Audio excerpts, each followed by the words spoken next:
इस वक्त की दोस्तों तमाम बेहद बड़ी खबरें, मुख्य समाचार सामने निकल के आ रहे हैं, जहां पर एक एक करके चलेंगे। तमाम बेहद बड़ी अपडेट्स आप तक आगे इसी वीडियो के माध्यम से पहुंचाएंगे। सभी बड़ी खबरें जानना आप लोगों के लिए बेहद ही जरूरी है। तो वहीं दोस्तों, खबरों की तरफ बढ़ने से पहले अगर आप लोग भी राहुल गांधी और कांग्रेस पार्टी के समर्थन में खड़े हैं तो अभी इस वीडियो को लाइक कीजिएगा, कमेंट बॉक्स में कमेंट कीजिएगा, जय हिंद जय भारत। दरअसल दोस्तों, पहली बड़ी खबर आप लोगों को बताते चलें।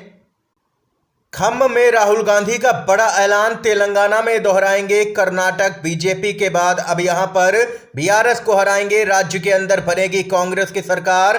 कांग्रेस के नेता राहुल गांधी ने खम्म में एक जनसभा के साथ ही तेलंगाना में पार्टी के चुनाव अभियान की शुरुआत कर दी है और कहा है कि कर्नाटक विधानसभा चुनाव परिणाम को यहां पर भी दोहराया जाएगा। राज्य में इस साल के अंत में विधानसभा चुनाव होने हैं। उन्होंने दावा किया है कि कर्नाटक चुनाव परिणाम के बाद तेलंगाना में बीजेपी का सफाया हो गया है और कांग्रेस तथा बीआरएस के बीच ही सीधा मुकाबला होगा। बीआरएस को बीजेपी रिश्तेदार समिति और बीजेपी की बी टीम करार देते हुए राहुल गांधी ने कहा है कि कांग्रेस ने कर्नाटक में बीजेपी की भ्रष्ट और गरीब विरोधी सरकार को हराया है, क्योंकि सभी गरीब कांग्रेस के साथ खड़े हैं। उन्होंने कहा है कि एक तरफ बीजेपी और उनके अरबपति थे, दूसरी तरफ किसान, मजदूर, आदिवासी, दलित, छोटे व्यापारी, अल्पसंख्यक और कमजोर वर्ग थे। तेलंगाना में भी यही दोहराया जाने वाला है। एक तरफ मुख्यमंत्री, उनका परिवार और उनके 10 से 15 अरबपति मित्र होंगे और दूसरी तरफ सभी गरीब, दलित, किसान, आदिवासी, छोटे व्यापारी, अल्पसंख्यक और कमजोर वर्ग होंगे। कर्नाटक में जो हुआ वह तेलंगाना में दोहराया जाएगा, ये यहां पर बड़ा दावा राहुल गांधी ने कर दिया है। और इसके साथ ही उन्होंने बड़ा वादा करते हुए घोषणा की है कि अगर पार्टी सत्ता में आई तो प्रत्येक विधवा और वरिष्ठ नागरिकों को 4,000 रुपए की मासिक पेंशन मिलेगी। ये यहां पर काफी बड़ा वादा राहुल गांधी ने कर दिया है तेलंगाना विधानसभा चुनाव को लेकर के। इसके साथ ही अगली खबर आप लोगों को बताते चलें। अजीत पवार समेत 9 विधायकों की मुश्किलें बढ़ गई हैं। शरद पवार के दांव के आगे नहीं चल रही है अजीत पवार की। एनसीपी ने अजीत पवार समेत 9 विधायकों के खिलाफ दायर की है अयोग्यता याचिका। चुनाव आयोग को भी लिख दिया है पत्र। शरद पवार यहां पर जबरदस्त तरीके से हमलावर हैं। क्या कुछ कहना है पवार का वो भी जानेंगे। दोस्तों, बताते चले, एनसीपी ने अपने 9 विधायकों के खिलाफ विधानसभा अध्यक्ष के पास अयोग्यता याचिका दायर की है। एनसीपी के नेता जयंत पाटिल ने कहा है कि हमने विधानसभा अध्यक्ष के पास अयोग्यता याचिका दायर कर दी है और हम जल्द से जल्द इसकी हार्ड कॉपी भेजेंगे।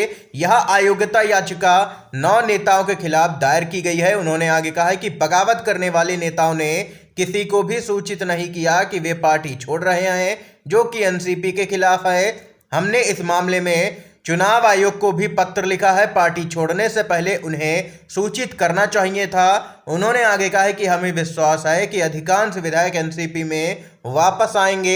ये सभी विधायकों को एजेंसियों के द्वारा डराया धमकाया गया है। और इतना ही नहीं, शरद पवार ने अजीत पवार के कदम को बताया है डकैती। पीएम मोदी को दिया है एनसीपी में फूट का पूरा श्रेय। शरद पवार ने कहा है कि एनसीपी में फूट का पूरा श्रेय यहां पर पीएम मोदी को ही देना चाहता हूं। आज ये साबित हो गया है कि पीएम मोदी ने जो आरोप लगाए थे वे गलत थे, भ्रष्टाचार के। उनके एनडीए सरकार में शामिल होने से अब यह स्पष्ट है कि सभी आरोप मुक्त हो गए हैं। मैं उनका आभारी हूं। ये तंज भी कसा है शरद पवार ने। ये यहां पर शरद पवार ने बड़ा हमला सीधे तौर पर पीएम मोदी पर साधा है। इसके साथ ही दोस्तों, बताते चलें, बीजेपी की वॉशिंग मशीन ने अपना काम एक बार फिर से शुरू कर दिया है। अजीत पवार के विद्रोह के बाद यहां पर विपक्ष ने भी निशाना साधा है। कांग्रेस के नेता जयराम रमेश ने कहा है कि महाराष्ट्र में भाजपा के नेतृत्व वाले गठबंधन में शामिल हुए नेताओं में से कई पर भ्रष्टाचार के काफी गंभीर आरोप लगे थे। ईडी, सीबीआई और इनकम टैक्स के अधिकारी उनके पीछे पड़े थे। अब उन सभी को क्लीन चिट मिल गई है, क्योंकि बीजेपी ने चुनाव से पहले अपनी वॉशिंग मशीन शुरू कर दी है। अब जो भी भ्रष्टाचारी नेता होगा जिसके पीछे ईडी, सीबीआई पड़ी होगी, अब वो अगर बीजेपी ज्वाइन करेगा तो वो आरोप मुक्त हो जाएगा। ये यहां पर देख सकते हैं कि कांग्रेस पार्टी ने भी निशाने पर ले लिया है भाजपा को। इसके साथ ही एक और अपडेट की तरफ बढ़ते हैं दोस्तों।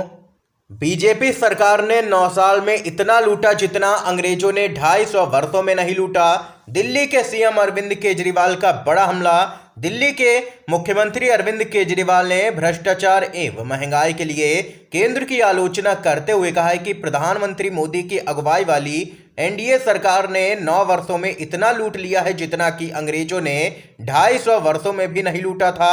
छत्तीसगढ़ के बिलासपुर शहर के एक मैदान में जनसभा को संबोधित करते हुए दिल्ली के सीएम अरविंद केजरीवाल ने केंद्र की बीजेपी सरकार को भ्रष्टाचारी सरकार करार देते हुए कहा है कि उन्होंने इससे ज्यादा भ्रष्ट सरकार आज तक नहीं देखी है। ये यहां पर देख सकते हैं कि लगातार दिल्ली के सीएम अरविंद केजरीवाल हमलावर हैं भाजपा पर। इसके साथ ही दोस्तों एक और बड़ी खबर आप लोगों को बताते चलें। शरद पवार के समर्थन में राहुल गांधी से लेकर के सोनिया गांधी समेत कई राज्यों के मुख्यमंत्री उतरे हैं। जी हां दोस्तों, सोनिया गांधी, राहुल गांधी समेत कई राज्यों के मुख्यमंत्रियों ने शरद पवार से की है बात, दिया है अपना समर्थन।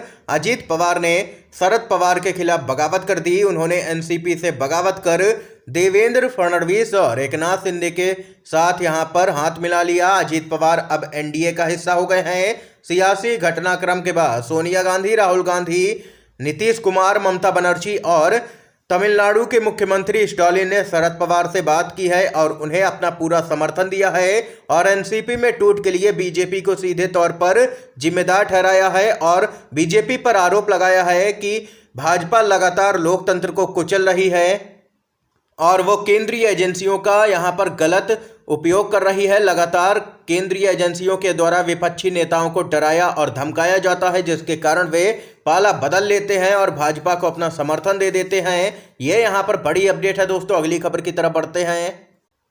अजीत पवार की बगावत पर सुप्रिया सुले बोली, जो एमएलए गए हैं उनसे संपर्क में हूं, जल्द ही वो घर वापसी करेंगे। जी हां दोस्तों, एनसीपी के नेता अजीत पवार और उनके साथ गए 8 विधायकों के एकनाथ शिंदे के नेतृत्व वाली महाराष्ट्र सरकार में शामिल होने पर पार्टी नेता सुप्रिया सुले की प्रतिक्रिया आई है। उन्होंने घटनाक्रम पर टिप्पणी करने के लिए और समय बीतने की बात कही है और कहा है कि अजीत पवार के साथ गए विधायकों से वह लगातार संपर्क में हैं। दरअसल दोस्तों आप लोगों को बताते चलें, सुप्रिया सुले ने एक बयान में कहा है कि समय बीतने दीजिए, तब पता चलेगा कि क्या हुआ है। उन्होंने कहा है कि जो विधायक अजीत पवार के साथ गए हैं मैं उनसे अभी भी संपर्क में हूं, लगातार उनसे बातचीत हो रही है और उनसे बात करूंगी और वो घर वापसी करेंगे और अगर वे घर वापसी नहीं करते हैं तो फिर उनकी सदस्यता जाना तय है। ये यहाँ पर देख सकते हैं कि सुप्रिया सुले की तरफ से बड़ा बयान सामने निकल के आया है। इस समय की आज की तमाम बेहद बड़ी खबरें, मुख्य समाचार थे जो हमने आप लोगों तक दोस्तों पहुंचाए। वीडियो अगर आप लोगों को पसंद आया हो तो लाइक कीजिएगा, ज़्यादा से ज़्यादा इन खबरों को शेयर कीजिएगा अपने सभी दोस्तों में, ताकि आप सभी के दोस्त भी इन सभी बड़ी खबरों को जान सकें। और चैनल पर न है तो चैनल को सब्सक्राइब जरूर कीजिएगा। आप सभी का वीडियो देखने के लिए बहुत बहुत धन्यवाद। जय हिंद, जय भारत।